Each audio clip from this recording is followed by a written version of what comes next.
Hello everyone, आप सब कैसे हैं? मैं उम्मीद करता हूं कि बहुत अच्छे होंगे और अपनी पढ़ाई को बहुत अच्छे से कर रहे होंगे। मैं Akash Kumar Badana ICT virtual classroom में आपका बहुत बहुत स्वागत करता हूं मेरे प्यारे बच्चों। जैसा आपको पता है मेरे प्यारे बच्चों, बेसिकली हमारी आपका 10th क्लास है। 10th क्लास में हम लोग देख रहे हैं भारत में राष्ट्रवाद, लेसन नंबर 3 यानी कि यूनिट 3 है सब। उसके अंदर शुरू कर चुके हैं सविनय अवज्ञा आंदोलन। और फरवरी 1922 में महात्मा गांधी ने असहयोग आंदोलन वापस लेने का फैसला कर लिया था। कारण था चोरा चोरी कांड में हुई हिंसक घटना के बाद गांधी जी को यह भय था कि अगर ऐसी हिंसक घटना और दो चार हुई तो अंग्रेज जलियांवाला बाग जैसी हत्याकांड को दोबारा न दोहरा दें, लोगों का आंदोलन से विश्वास न टूट जाए और जिस पत्ती को मैं लेकर चल रहा हूँ हिंसा अहिंसात्मक, वो हिंसा में न बदल जाए। इसलिए महात्मा गांधी क्या करते हैं, फरवरी 1922 में महात्मा गांधी असहयोग आंदोलन को वापस ले। ठीक, और उन्हें लगा कि आंदोलन हिंसक ना हो जाए और सत्याग्रह को व्यापक प्रशिक्षण ट्रेनिंग की जरूरत है। गांधी जी ने नेता की तरह ही जन संघर्ष को थम चुके थे। 1919 में गवर्नमेंट एक्ट ऑफ इंडिया के तहत गठित कई प्रांतों परिषदों में चुनाव लेने चाहते थे। उनको लगता था कि प्रांतों में रहते हुए ब्रिटिश नीतियों का विरोध कर सकते हैं। अब कुछ लोग कह रहे थे कि भैया अब प्रांत में चुनाव होने, हमको चुनाव में हिस्सा लेना चाहिए। हिस्सा लेकर हमको ब्रिटिश नीतियों का विरोध करना चाहिए। एक जो गुट था वो इस बात कर रहा था और एक गुट इस बात का विरोध कर रहा था कि हमको चुनाव में हिस्सा नहीं लेना चाहिए और कह रहे हमें सुधारों की वकालत करनी होगी, देखना होगा कि महत्वपूर्ण है।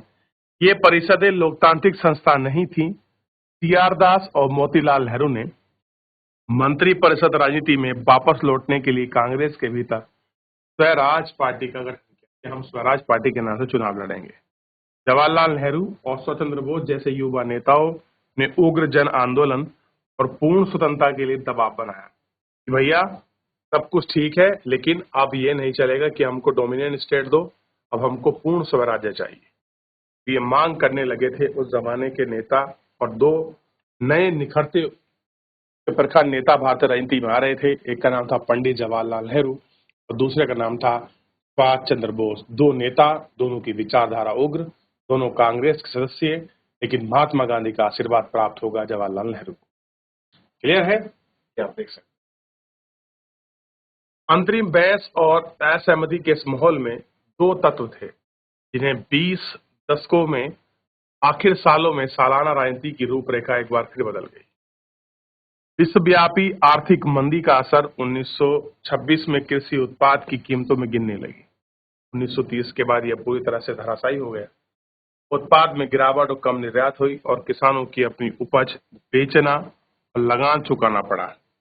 1930 में ग्रामीण इलाकों में भारी उथल पुथल का दौर था और ये सारी चीजें यहाँ से गुजर रही थी। क्लियर है?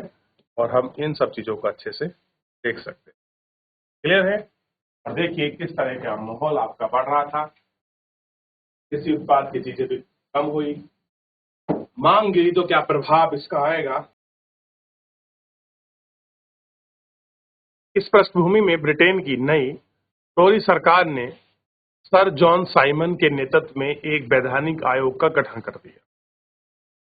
सर जॉन साइमन राष्ट्रवादी आंदोलन के जवाब में गठित किया गया। इस आंदोलन के वैधानिक व्यवस्था में कार्यशैली अध्ययन करने लगा। उसके बारे में सुझाव देने इस आयोग में एक भारतीय सदस्य नहीं था, सारे अंग्रेज थे। एक एक्ट आया जिसका नाम था साइमन कमीशन और साइमन कमीशन में भारतीयों के लिए एक वैधानिक आयोग बनाने की बात की गई। एक लीगल स्ट्रक्चरल आपकी बॉडी बनाने की मांग की गई। तो भारतीयों को उम्मीद था कि भाई अगर कोई ऐसी भारतीयों के लिए कानून बॉडी बनेगी तो भारतीय कोई ना कोई व्यक्ति उसमें शामिल होगा जो बता पाएगा क्या जरूरत है, क्या खामियां हैं। लेकिन उसमें उल्टा हुआ, उसमें सारे अंग्रेजों को शामिल किया गया, किसी भारतीय को कोई जगह उसमें नहीं मिली। 1928 में जब साइमन कमीशन भारत पहुंचा तो उसका स्वागत साइमन कमीशन गो बैक वापस, यानी कि साइमन कमीशन वापस जाओ के नारे लगने लगे। क्या हुआ कि साइमन कमीशन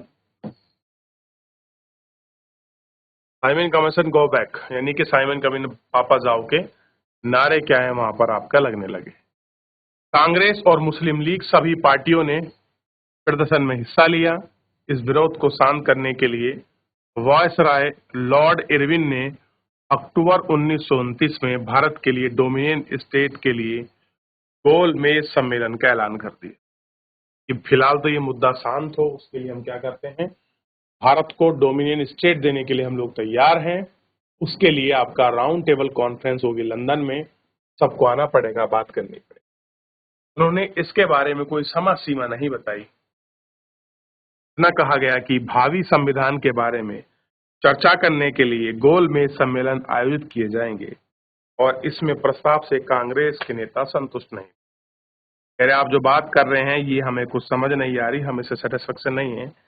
जवाहरलाल नेहरू और सुभाष चंद्र बोस के नेतृत्व में देश तर्रार का खेमा अक्सर तेवर अपने दिखा रहा था।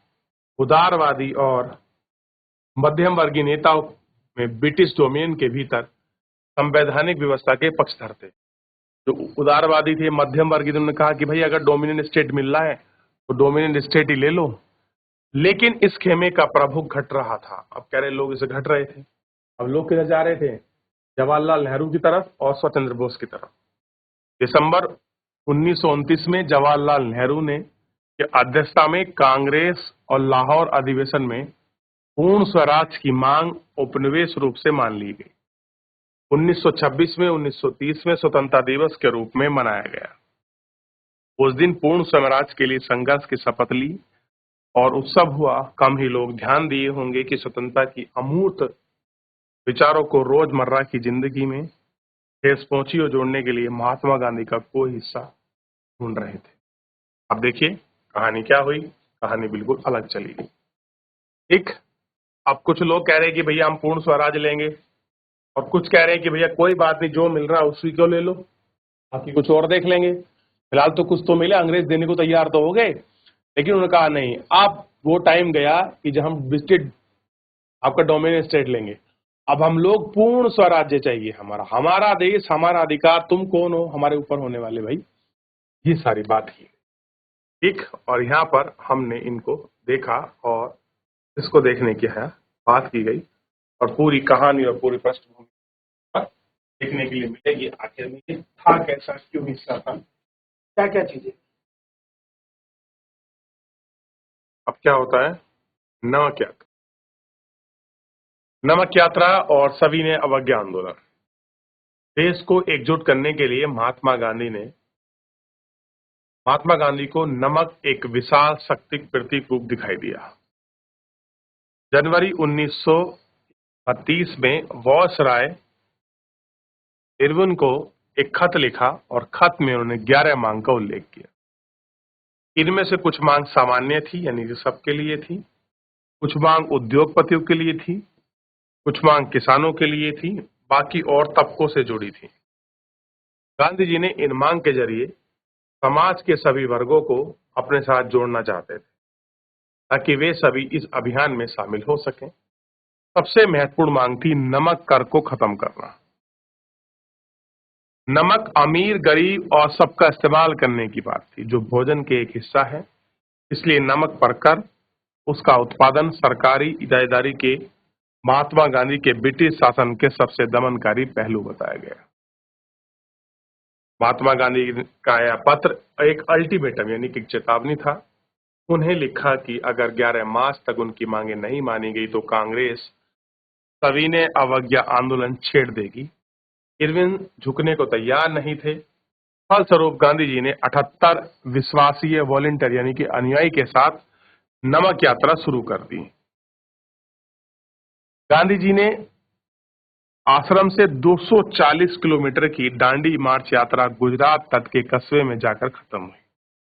गांधी जी ने टोली में 24 दिन तक हर रोज लगभग 10 मील का सफर तय किया, यानी कि 240 किलोमीटर की लंबी यात्रा थी। 24 दिन लगे पर डे, इतने चलते थे। ठीक, और गांधी जी जहां भी रुकते थे हजारों लोग उन्हें सुनने आते थे। सभाओं में गांधी जी स्वराज का विश्वास किया, आह्वान किया, अंग्रेजों को शांति व अवज्ञा की। 6 अप्रैल को दांडी मार्च और उन्हें समुद्र पानी उबालकर नमक बनाना शुरू किया। और कानून का उन्होंने उल्लंघन कर दिया। एक सांकेतिक रूप से नमक को विरोध करने का काम ही विरोध कर सकें और विरोध करके ही प्राप्त कर सकें गांधी, मतलब जो आपका नमक कानून बना हुआ था, जो नमक कानून था। यह सविनय अवज्ञा आंदोलन शुरू होता है। आंदोलन असहयोग आंदोलन के मुकाबले किस तरह अलग था, इसके बारे में न केवल अंग्रेजों को असहयोग करने के लिए बल्कि औपनिवेशिक कानूनों का भी उल्लंघन करने का आह्वान किया। उसमें केवल क्या था, आपको केवल लगान नहीं देना, टैक्स नहीं देना, ये सब चीजें थी इसमें आपका असहयोग में। यह है सविनय अवज्ञा आंदोलन, और इसमें कानून तक को अवज्ञा करने की बात की। और देश के विभिन्न भागों में हजारों लोग नमक कानून तोड़ने और सरकारी नमक कारखानों के सामने प्रदर्शन करने लगे। आंदोलन फैला, विश्व कपड़े का बहिष्कार किया गया, शराब की दुकानों की चेकिंग होने लगी, किसानों ने लगान और चौकीदार सब कर चुकाने से इनकार कर दिया, गांव में तैनात कर्मचारी इस्तीफे देने लग गए, बहुत सारे स्थानों पर जंगल में रहने वाले वन कानून का उल्लंघन हो गया और लकड़ी बीनने वाले, मवेशी चराने वाले आदि को संरक्षित वन में घुसने लग गए। यानी कि आंदोलन अपने चरम स्तर की तरफ बढ़ने लगा था। और ये फोटो है, गांधी जी अपने 78 अनुयायी के साथ वॉलंटरी से साबरमती से 240 किलोमीटर की यात्रा शुरू करते हैं मार्च से। क्लियर है? और अप्रैल में जाकर इनकी यात्रा पूरी हो जाती है। तो ये है नमक और सविनय अवज्ञा आंदोलन की जुड़ी कुछ स्मृतियां।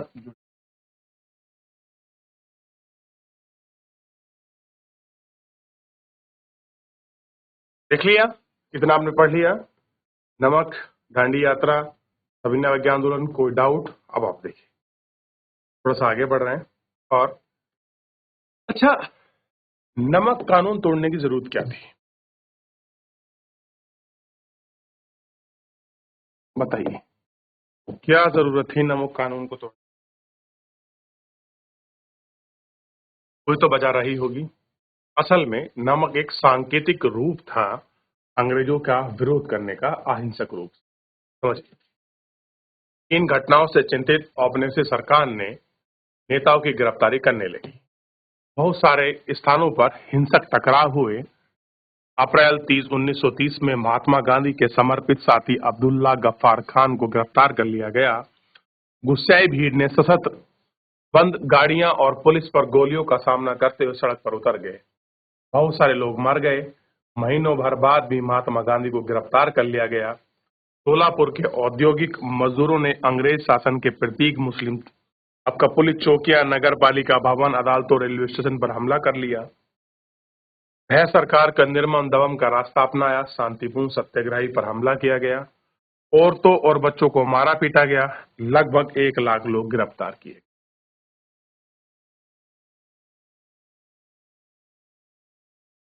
देख लिया, महात्मा गांधी ने एक फिर आंदोलन वापस लिया। 5 मार्च 1931 को उन्होंने एरविन के साथ समझौते दस्तखत किए और इरविन गांधी समझौते के जरिए लंदन में होने वाले दूसरे गोलमेज सम्मेलन में हिस्सा लिया और अपनी असहमति व्यक्त की। सम्मेलन बहिष्कार कर चुकी थी। इसके बदले सरकार राजनीतिक कैदियों को रिहा करने के लिए राजी हो गई। दिसंबर 1931 में सम्मेलन में गांधी जी लंदन गए और वार्ता के बीच त्रुटि रही और उन्हें निशाना वापस लौटा। अक्सर वे उन्होंने पाया कि सरकार ने नए सारे दमन शुरू कर दिए हैं। गफ्फार खान और लाल जवाहरलाल नेहरू दोनों जेल में थे। कांग्रेस ने गैर कानूनी घोषित कर दिया। सभाओं और प्रदर्शन और बहिष्कार जैसी गतिविधियों को रोकने के लिए सख्त कदम उठाए गए। भारी आशंकाओं के बीच महात्मा गांधी सविनय अवज्ञा आंदोलन शुरू कर दिया और साल भर आंदोलन चला। लेकिन 1934 के आते आते उनकी गति कैसी है?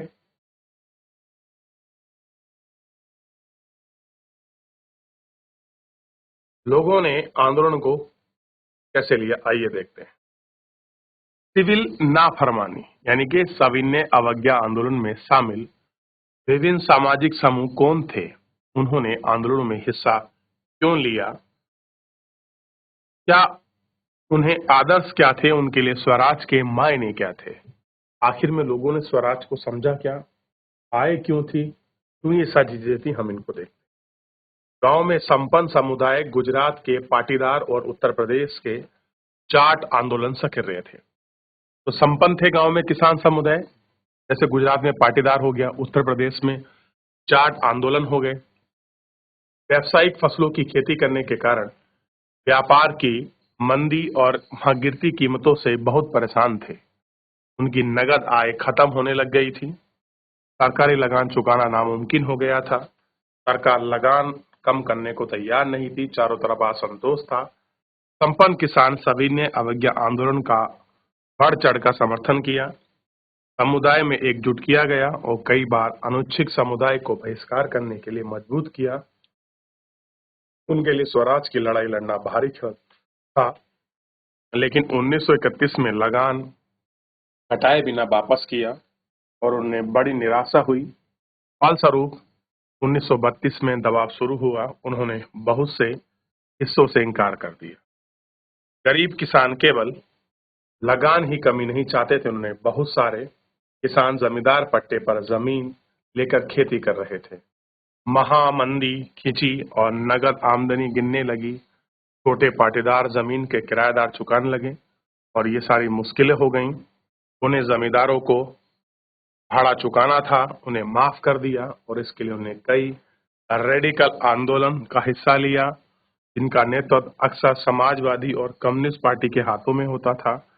अमीर किसान और जमींदारों की नाराजगी का भय कांग्रेस में भाड़ा प्रदर्शन था और इसमें हिचकिचाते रहे और गमीर और इनके बीच ये सारी चीजें और संबंधी हमको आपका देखते चले गए और ये सारी चीजें हमको दिखने लग गई थी और ये आतिशबाजी का ये मुख्य कारण जो है आपका बन गया और ये सारी चीजें यहाँ तक हमको इतना आपको क्लियर होना चाहिए। लोगों के बीच ये आंदोलन की स्थिति कैसे हो रही थी, क्यों घट रही थी, क्या क्या कहानियां थी, इन सबको आप अच्छे से देख सकते हैं। क्लियर है, नजर दौड़ाइए फिर आगे बढ़े।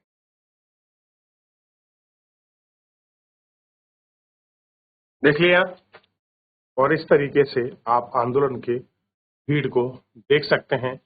व्यापक आंदोलन उभरा। अब देखिए, सत्याग्रही पर हमला करती पुलिस, ये आपको इमेज दिखाई दे रही होगी।